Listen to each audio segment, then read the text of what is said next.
আল্লাহর কসম, আমি আব্দুর রাজ্জাক বিন ইউসুফ আলহামদুলিল্লাহ কোরআন হাদিস মোটামুটি ভালোই বুঝি, আর আমি খুব দক্ষতার সাথে পড়ানোর চেষ্টা করি।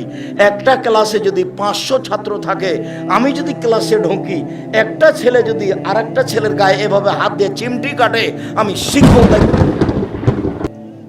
আমি যতক্ষণ ক্লাসে থাকি ততক্ষণ ওটা কিয়ামতের মাঠ। এরপরেও আমি বলছি, আমি টুটা ফাটা যেটুকু কোরআন হাদিস বুঝি, তাতে মেয়ের বাপের 10টা টাকা খরচ হবে বিবাহের শুরু থেকে নিয়ে শেষ পর্যন্ত, এর কোনো প্রমাণ কোরআন হাদিসে নাই।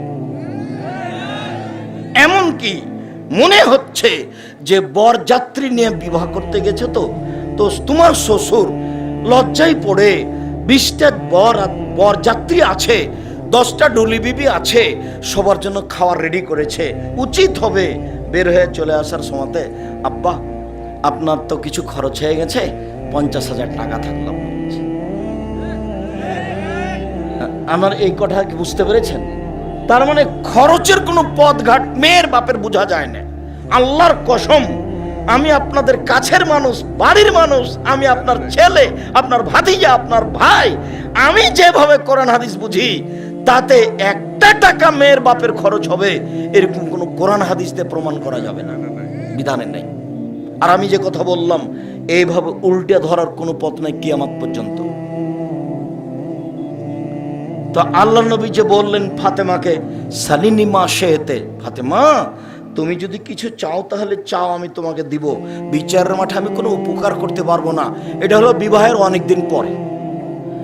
বিবাহের পরে সংসার দেখে মেয়ের বাপ জামাইকে বলতে পারে, আচ্ছা বাবা তোমার তো খুব সমস্যা, তুমি তো ভালো ব্যবসা বাণিজ্য করতে পারছো না, আমি না হয় তোমাকে 50,000 টাকা দিলাম, দেখো তো তুমি কিছু করতে পারো কিনা। সেটা ভিন্ন জিনিস।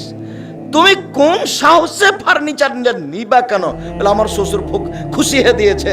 তোমার শ্বশুরকে ফকিরকে দিতে বলো তো ফার্নিচারটা, তোমার শ্বশুর ফকিরকে দিয়ে দেখ। বিশ্বাস করো, ভিক্ষা করা টাকা দিয়ে চাউল কিনে ভাত খেয়ে ইবাদত কবুল হবে। ভিক্ষা করা টাকা দিয়ে চাউল কিনে ভাত খেয়ে ইবাদত কবুল হবে। যৌতুকের টাকা দিয়ে চাউল কিনে ভাত খেয়ে ইবাদত কবুল হবে না। এই ফার্নিচার, এই খাট, এই খাটলা, এই চৌকি, এই বাক্স, এই আলমারি, এই শোকেজ সন্ধ্যা হতে হতে ফেরত দিতে হবে। এখানে কোনো জিনিস রাখা যাবে না। সবগুলো অন্যায়ভাবে জুলুমভাবে এসেছে। আর জমি জায়গা বাপ মরার সাথে সাথে ভাগ করে দিতে হবে বোনেরাকে। যদি সেটা চাপায় নেবো কোনো সমস্যা নেই, ওটা গায়ে বান্ধায়। যদি ভুলে বনে জমি জায়গা চাই বাপের, তাহলে তুই চলে যা বাড়ি থেকে, আর কোনোদিন আসবি না। এটা ভাই বলছে। বোনে কি বলেছে? বোনে বলেছে, ভাইয়া আব্বার মরা তো 10 বছর হয়ে গেল, তো আমাদের একটু জমি জায়গাগুলো দেও না, আমাদের কিছু একটু 2 শতক জমি দাও, নাহলে কিছু টাকা দাও। তখন বলছো মুখ খুলবি না, আর যদি কোনোদিন টাকা চাইস তাহলে এই বাড়িতে উঠতে পাবি না। অথচ আমি বক্তব্যে বলেছি যে 15 বিঘা জমি রেখে বাপ মারা গেছে, একটা ছেলে একটা মেয়ে। তো ছেলে নিবে 10 বিঘা আর মেয়ে নিবে 5 বিঘা। সকালে ছেলে নিবে, বিকালে মেয়ে নিবে, এর প্রমাণ নেই। কিভাবে নিবে? একসাথে নিবে। 5 মিনিট পরে নিতে হয়ে প্রমাণ করা যাবে না। যদিচ আমরা 2 ভাই, আমার ছোট ভাই বরিশাল মডেল কলেজের শিক্ষক, আমি এভাবে রাস্তাঘাটে ঘুরে বেড়াই ভবঘরা হয়ে, যেভাবে দেখছেন। তা আমার বাপকে মাটি দেওয়ার পরে জমি জায়গা ভাগ করে দিয়ে আমরা রাতে খাওয়া দাওয়া করেছি। যদিচ আমি জমি একটু চিনি, আমার ছোট ভাই চিনেই না, আজও নয়। ওই বোনের স্বামীরাই করে খাই, ওটা না কোনো হিসাব করি না। আমার মাও আমাদের হিসাব করাটা ভালোবাসত না বলে আমার মনে হচ্ছে। আমরা একটু বললে আমার মা মনে হয় যে একটু কষ্ট পেত, তা আমরা কিছুই বলতাম না, যাকগে। তা আমার মা চলে গেছেন, প্রায় বছর পার হয়ে গেল, তা আমরা এ নিয়ে কিছু বলি না, আমরা কিছু বলতেই যায় না। দেখা যাক, মা যেভাবে ভালোবাসছিল সেটাই থাক। একটু কিছু বললে মনে হতো মা মনে হয় কষ্ট পাচ্ছে, এরকম একটা ভাব মনে হতো। একদিন বলতো, তোমরা তো পয়সা পাতি খরচ করেছো অনেক পড়াশোনার ব্যাপারে, ওরা তো তত পয়সা পাতি খরচ করেনি, এইভাবে বলতো। তখন আমি বুঝতে পারতাম যে এখানে ব্যাপার কিছু আছে। অতএব যাকে এই নিয়ে কোনো কথাই নেই। মা কষ্ট পাকে এটা আমি চাই না। মানে আমার খুব ধারণা কাজ করতো যে মার কথা আমি মেনে চলবো। এখন যদি বলে চাকরি বাকরি ছেড়ে চলে আসো, এখনই ছেড়ে চলে আসবো। উঠতে বললে উঠবো, বসতে বললে বসবো, যা হবে হবে। আমার মা বলতো বাড়ি থেকে বের হওয়ার সময়তে, শোনো প্রাইভেট পড়ায়ও না, 1 2 দোকানে বসিও না, 3 কাউকে বন্ধু হিসেবে গ্রহণ করিও না, 4 মানুষের বাড়িতে দাওয়াত খায়ও না। 4টা কথা আমার মা বলতো বের হওয়ার সময়তে। আর যতদিন আমি বাইরে থেকেছি খালি ফকিরকে ভিক্ষে দিলি বলতো আমার ছেলেটার জন্য একটু দোয়া করি, আমার ছেলেটা বাইরে থাকে। এমন কোন ফকির মহিলা পুরুষ এসেছে ভিক্ষা নিয়ে চলে গেছে, আমার মা তাকে একটু দোয়া করার জন্য বলেনি, এরকম পার হয়নি কেউ। ভুলে ভিন্ন কথা, আমার মা খুব চেষ্টা করতো ফকির মিসকিনকে খাদ্য পানি দেওয়ার পরে, ভিক্ষা দেওয়ার পরে তাকে কি বলতো, দোয়া করতে বলতো, আমার ছেলেটা বাইরে আছে তার জন্য একটু দোয়া করি, আল্লাহ রহম করো। সম্মানিত দিনী ভাই বোন, এখন আল্লাহর নবী বলছেন যে লা নিকাহা ইল্লা বিওয়ালিন, বাপ ছাড়া বিবাহ হবে না। আল্লাহ রাসূল বলছেন লা নিকাহা ইল্লা বিশাহিদাইনে, 2 জন সাক্ষী ছাড়া বিবাহ হবে না। যেমন আমি বলেছি রংপুরের ঘটনা কি চট্টগ্রামের ঘটনা, আমি বলেছি কাজী সাহেব আপনার খাতার পাতাগুলো দিয়ে টয়লেট পেপার হিসেবে ব্যবহার করতে হবে। কেন? ওখানে 4 জন সাক্ষী আছে। কাজী সাহেবের খাতাতে কয়টা সাক্ষীর জায়গা আছে? 4 জনের। বলতে পারো কোথায় 4 জন সাক্ষী লাগে? শুধুমাত্র জেনা প্রমাণ করার জন্য। পৃথিবীতে আর কোথাও 4 জন সাক্ষী লাগে না, শুধুমাত্র জেনা প্রমাণ করতে 4 জন সাক্ষী লাগে। তুমি নিজে তোমার স্ত্রীর সাথে আর একজনকে জেনা করতে দেখতে পেলে তুমি এটা মুখ দিয়ে বের করতে পাবে না, মুখ বন্ধ। বউ তালাক দিয়ে দাও, সেটা ভিন্ন কথা, কিন্তু বলতে পাবা না। বললেই তোমাকে 80 লাঠি পিটাবে। নইলে কয়জন সাক্ষী খাড়ো করতে হবে? 4 জন।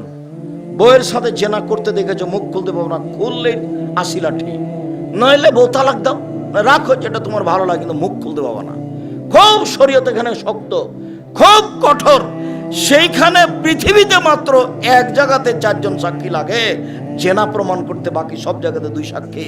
বিবাহতে কেন 4 জন সাক্ষী হলো?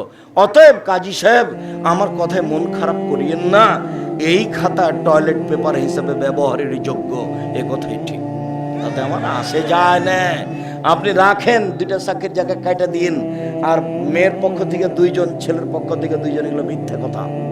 তো মুখামুখি হয়ে 4 জন নেই, বাস একটা বিবাহ জায়েজ হওয়ার জন্য 2 জন মুসলমান লাগবে সাক্ষী হিসেবে, আর একটা বাপ লাগবে। বাপ ছাড়া বিবাহ বাতিল, বাপ ছাড়া বিবাহ বাতিল, কোর্টের বিবাহ বাতিল, কোর্টের বিবাহ বাতিল, কোর্টের বিবাহ বাতিল। রাসূল সাল্লাল্লাহু আলাইহি ওয়াসাল্লাম কথাটি 3 বার বললেন। শুনুন, বাপ ছাড়া বিবাহ বাতিল। যত কোর্টে কাজী অফিসে বিবাহ হয়েছে, ছেলে হয়েছে 4-5টা, সব জেনা। কি করতে হবে? আবার বিবাহ পড়াতে হবে, বাপকে দিয়ে বিবাহ পড়াতে হবে। বলে বাপ রাজি নয়, রাজি হতেই হবে, নইলে সেখান থেকে ফিরে আসতে হবে মেয়েকে। অন্যথায় বাপ মারা গেছে, কে? চাচা। তো বাপ চাচা নয়, কে? তাহলে ভাই, ভাইও নাই, তাহলে ওর পক্ষ থেকে যে সন্তান হয়েছে 16-18 বছর হয়ে গেছে, ওই বিবাহ পড়ায় মায়ের।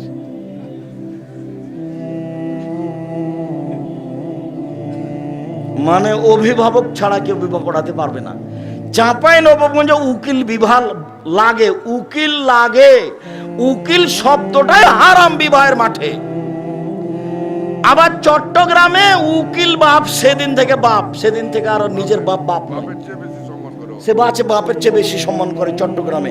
সেদিন থেকে মেয়েটা ওই উকিল বাপটাকে বাপ বলে ডাকবে, আর ওরই বাড়িতে খেতে যাবে। এই বাপ আবার জিম্মেদারিতে মেয়েকে নিয়ে আসবে বেটির বাড়ি। অবাক কথা, উল্টে গেছে ধর্ম। আমাদের চাঁপাইনবাবগঞ্জে উকিল বাপ লাগে, একবার উকিল শব্দটাই হারাম এখানে। আর বাপের উপস্থিতিতে ওর বড় চাচা উকিল হতে পাবে না, ওর দাদা উকিল হতে পাবে না, কেউ হতে পাবে না। ওর বাপকে উকিল হতে হবে। যদি চাচাকে নিয়ে আসে এখানে, তাহলে বাপকে আগে মরতে হবে, তারপরে। যদি এখানে দাদা আসতে চায়, ঢুকতে চায়, তাহলে বাপকে আগে মরতে হবে, তারপরে দাদা।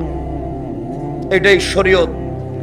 সম্মানিত দিনী ভাই বোন, এখানে আরো জরুরি কথা যে চাঁপাইনবাবগঞ্জ জেলাতে বিবাহের নিয়ম নীতিতে 1 নাম্বার হচ্ছে মেয়েকে দেখতে যাওয়া। সবাই মিলে মেয়েকে দেখতে যাওয়া হারাম। শুধুমাত্র ছেলে দেখতে পাবে।